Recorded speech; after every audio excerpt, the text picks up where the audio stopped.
নমস্কাৰ বন্ধুসকল, আজি আকৌ এটা নতুন ভিডিঅ' লৈ আহিলোঁ আপোনালোকৰ মাজত। আপোনাৰ ইনষ্টাগ্ৰাম একাউণ্টটো কোনেও যদি সহজে হেক কৰিব নোৱাৰে, তেন্তে আপুনি এই তিনিটা ইম্পৰ্টেণ্ট ছেটিংছ কৰি থওক। 3 নম্বৰ ছেটিংছটো বহুত বেছি ইম্পৰ্টেণ্ট, চ' ভিডিঅ'টো শেষলৈকে চাব। আৰু যদি ভিডিঅ'টো স্কিপ কৰে তেন্তে আকৌ বুজি নাপাব। এতিয়া ভিডিঅ'ৰ মেইন টপিকলৈ যাম। প্ৰথমে আপুনি জানি লওক আপোনাৰ একাউণ্টটো কোনোবাই চলাই আছে নেকি। ইনষ্টাগ্ৰাম ওপেন কৰি প্ৰফাইলত আহিব।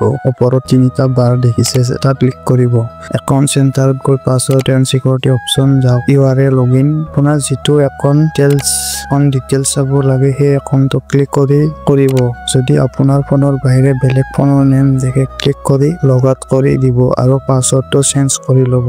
নেক্সট আকৌ তিনিটা বাৰত ক্লিক কৰি মেছেজ এণ্ড ষ্টৰী ৰিপ্লেচ, তাত ক্লিক কৰি তলত চিকিউৰিটি এলাৰ্টছত যাই দুয়োটা অপশ্যন অন কৰি দিব, কাৰণ এতিয়া আপোনাৰ একাউণ্টটো কোনোবাই অন কৰিলে নটিফিকেশ্যন আহিব। 3 নম্বৰ ছেটিংছটো হ'ল নেক্সট আকৌ একাউণ্ট চেণ্টাৰত গৈ পাছৱৰ্ড এণ্ড চিকিউৰিটি অপশ্যনত ক্লিক কৰিব।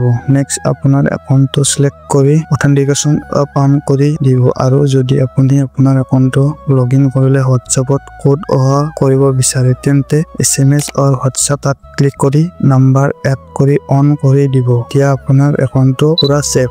চ' ভিডিঅ'টো যদি কিবা বুজি নাপালে কমেণ্ট কৰি ক'ব, বুজাই দিব চেষ্টা কৰিম। নেক্সট আকৌ ইম্পৰ্টেণ্ট ভিডিঅ' লৈ আহিম। আজিলৈ বাই বাই।